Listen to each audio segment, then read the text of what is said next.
नमस्कार, आपका बात 25 में स्वागत है। तो कॉकरोच या कि तिलचट्टा पार्टी का जो एक आयोजन था ऊधम का और उत्पात का, उसके बहुत सारी परतें अब खुलने लगी हैं।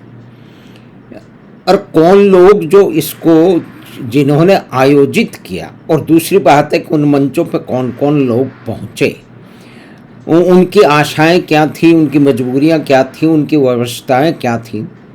और एक ही तबके के लोग वहां पहुंचे जिसको अर्बन नक्सल और उनके साथी और दुनिया भर के उत्पाती हिंदू देवी देवताओं को गाली देने वाले लोग इस तरह के हर मंच पे हमेशा से बहुतायत से बनाए जाते हैं। तो इसके अंदर देखिए कि ये जो भी लोग हैं, इसका आयोजक दीपके वगैरह, इनका राजनीतिक पार्टी से संबंध है और उसके आईटी सेल वगैरह से किस तरह से ये किया जा सकता है, इसका कारण क्या है, चीफ जस्टिस ने क्या कहा था और क्या नहीं कहा था, वो बिल्कुल पूरा का पूरा एक उसका विद्रूपीकरण है, एक डिस्टॉर्शन है।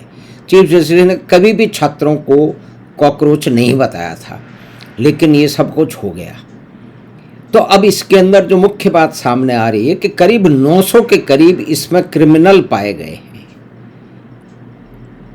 अलग अलग तरह के क्रिमिनल पाए गए हैं। और उसमें कोई 300 पौने 300 तो ऐसे लोग हैं कि जिन्होंने डकैतियाँ डाली हैं, रेप चार्जेज हैं अन्य लोगों पे, कुछ लोग जो है वो उनके जेल के सेंटेंस हैं, और उसके अंदर मर्डरर और मतलब इस तरह के चरित्र।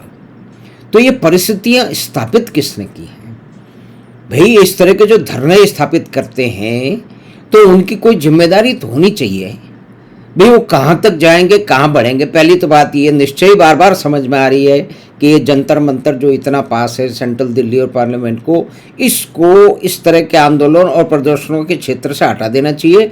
इसको 3-4-5 किलोमीटर और दूर कहीं जगह हो वहाँ पे ले जाना चाहिए, क्योंकि एक ये ट्रबल स्पॉट बनता चला जा रहा है। और देश में जिस तरह की बिल्कुल ही एक मतलब शत्रुतापूर्ण जो कि राजनीति चल रही है, बिल्कुल ही परले दर्जे के नीचे दर्जे की राजनीति चल रही है, जिसमें सांसद हैं जिनको संसद में बैठ के कानून बनाने हैं, वो कानून बनाने की जगह हल्ले कर रहे हैं। भाई ये जो नियम अब तक क्यों नहीं बना भाई? पेपर लीक आज से हो तो नहीं रहा है, कोई नीट पेपर लीक पहला पेपर लीक तो नहीं था।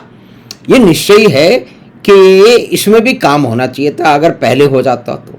लेकिन अगर कंपेयर करें कि जिस तरह से भी काम हुए हैं, वो पहले जो पेपर लीक हो रहे थे 2000, मतलब कोई ना कोई तो समय निकालना पड़ेगा, 2014 तक वो 130 के अधिक पेपर लीक हुए थे। तो इस 10 साल में 130 तो नहीं हुए, कुछ कम हुए हैं, लेकिन एक भी क्यों हो?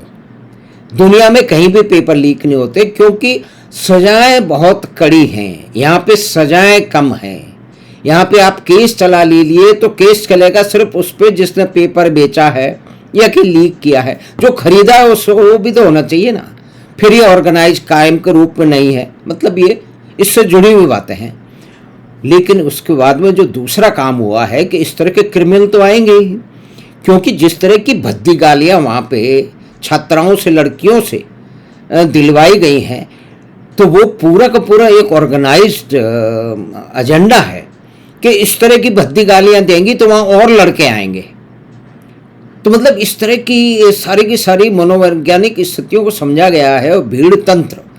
और फिर जिस तरह से जब देखा कि राजनीतिक दल जो कि चुनाव जीत नहीं पा रहे, तो वो 2000-3000 आदमी तो कहीं भी इकट्ठे कर सकते हैं।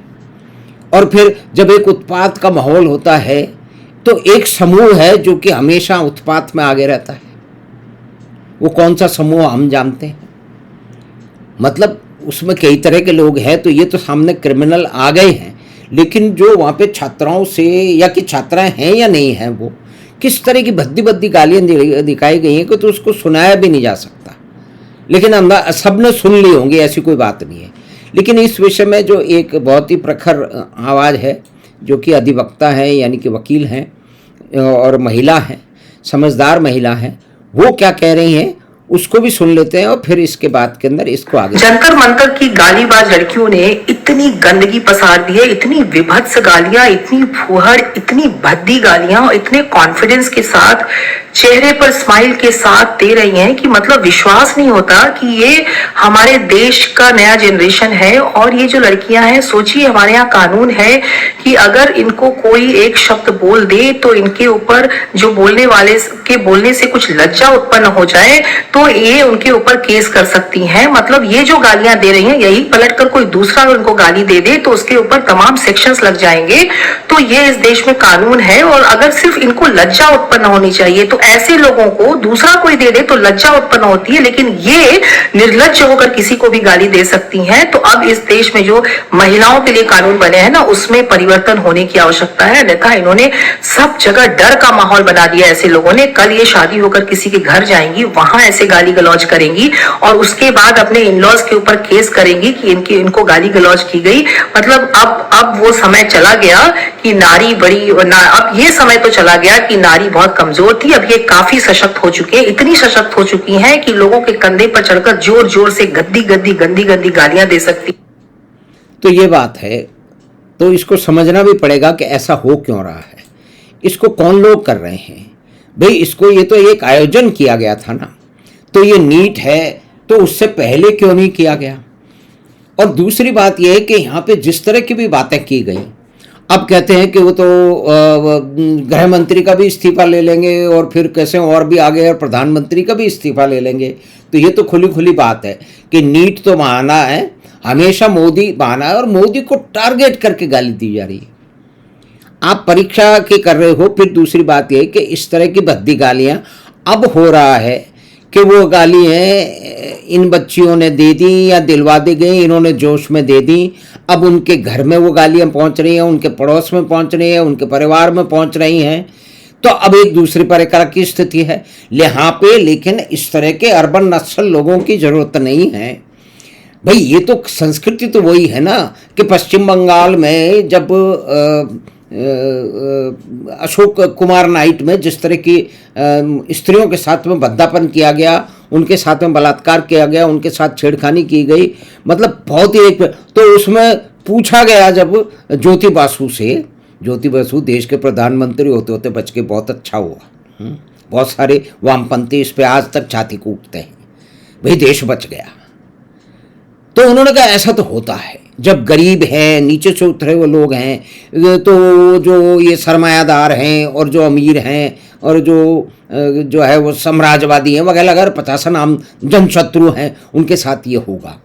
तो ये गालियाँ, और इसके अंदर वो जो ढपली गैंग है जो पता नहीं कब से मर जा मोदी, तो वो ही पूरा का पूरा गैंग है। मर जा मोदी का जब गीत हो रहा था तो बड़ी बड़ी 40-40, 50 साल की प्रोफेसर ने या प्रोफेसर, कवि, पेंटर सब वीडियो बना रहे थे, क्योंकि ये सारे के सारे बुद्धिजीवी हैं। इनके दिमाग में एक कीड़ा ये घुस चुका है कि अगर उनको बुद्धिमान साबित होना है इस देश में कई तरह की विचित्रता है। इसमें यह है कि आप सुबह उठते ही जो है वो अपने सुबह उठते ही सबसे पहले मोदी को गाली दो, फिर आरएसएस को गाली दो, फिर बीजेपी को गाली दो। तो आप अपने आप को एक उदार और प्रगतिशील के रूप के अंदर जो है ना जनता के सामने प्रस्तुत करेंगे। तो अभी कई परतें खुलेंगी। मतलब इतने सारे क्रिमिनल थे, वो तो क्रिमिनल तो होने थे ना। और फिर ये है कि उसके अंदर छात्र कितने थे। एक तो इस छात्र कौन है, दबाव कौन है, लोग आत्महत्या क्यों करते हैं, इसकी भी कई सारी बातें हैं कि समाज के जो लोग हैं, माँ बाप हैं, उनको पता है कि लड़का मेरा डॉक्टर नहीं बन सकता, फिर भी उसको डॉक्टर बनाना है। उनको पता है कि हमारा लड़का इंजीनियर नहीं बन सकता, पुलिस में नहीं जा सकता, लेकिन उनको बनवाना है। ये एक बहुत बड़ी बीमारी है, उसका भी कारण है। और जो है वो आत्महत्या कौन करते हैं वो एक अलग बात है। आत्महत्या नहीं होनी चाहिए, लेकिन आत्महत्या के कारण मात्र और सिर्फ मात्र जो है ना वो परीक्षा में असफलता का कारण ये है कि मनोवैज्ञानिक कोई काम है, उसकी भी एक बात होनी है, उसकी काउंसलिंग है, वो समझ की बात है। लेकिन जिस तरह के क्रिमिनल बिहेवियर वहाँ पे दिख रहा था, भाई देखिए वामपंथी और अर्बन नक्सल किसी भी आयोजन को करेंगे तो वहाँ इस तरह की चीज़ें तो होंगी। अब उनको पता लगता जा रहा है कि क्योंकि अभी कभी ये लोग 60 के ऊपर पार्लियामेंट में बैठ के चिंगाड़ते थे। आज परिस्थिति कुछ है जिसमें मोदी जी का तो जो मुख्य उसमें भूमिका है कि उनका 8 का टोटा पड़ चुका है। और भारत में आज ये समय है कि एक भी जगह इन वामपंथियों की सरकार नहीं है। आज भी बूढ़े बूढ़े वामपंथी सरकार ये ढोल बजाते रहते हैं कि क्रांति होगी। भाई जहां जहां क्रांति हुई वहां क्या हो गया? किसी गरीब का किस देश में भला हुआ है? तो ये सारी मिली जुली बातें हैं। मतलब जहां भी वामपंथी लोग, अर्बन नक्सल किसी भी आयोजन में होंगे वहां उत्पात होना आवश्यक है। यहाँ पे इसके साथ में हताश निराश जो है वो राजनीतिज्ञ भी जुड़ गए हैं। उनको भी पता है कि उनका भविष्य कई तरह के खतरों के झंझावात में डोल रहा है। तो वो संसद छोड़ के जहाँ कानून बन रहा है, भी पहली बार बन रहा है ना, आज से 5 साल पहले बन जाना चाहिए था। ये भी गलती है भाई। आज से 15 साल पहले क्यों नहीं बना? आपको बड़ी चिंता है ना, आपको बड़ी चिंता है। वह भी उसके नेता कह रहे हैं भाई उत्तर प्रदेश में तो ये कानून बना था, उसमें मुख्यमंत्री कहते थे कि मैंने खुद नकल की है। तो नकल करना तो बड़ी सामान्य सी बात है, तो सबको नकल करनी चाहिए। तो उन्होंने तो कहा था कि नकल करना जो है ना वो अब जो अपराध माना ही नहीं जाएगा। अब ऐसे ऐसे लोग हमारे देश में नेता बन जाते हैं, मंत्री मुख्यमंत्री बन जाते हैं। तो निश्चय ही ये एक विवश और विचित्र देश है, विशाल और विविध तो है ही। तो हमें आशा है कि हमने जो ये तिलचट्टा आंदोलन के समाप्त होने के बाद में जिस तरह की बहुत सारे जो है इनके रहस्य तो नहीं है, मतलब अब उजागर हो रहे हैं कि किस तरह के कर्तव्य करते रहे हैं, इनके चरित्र क्या हैं और किस तरह के क्रिमिनल इसमें घुस गए थे। और ये कहते हैं कि जो है वो छात्रों को जो छोड़ देना चाहिए। भैया अगर जैन छात्र भी है और उसने दंगा किया है, पत्थर मारा है, तो उसको तो कैसे छोड़ा जाएगा? पहले छोड़ दिया गया था तो गलती हुई थी। तो हम आशा है कि ये बातचीत आपको पसंद आई होगी। तो आप चैनल बात 25 को सब्सक्राइब करें, लिंक अपने मित्रों और परिवार के साथ साझा करें। हम आपसे फिर मिलेंगे बात 25 की अगली बात में। धन्यवाद।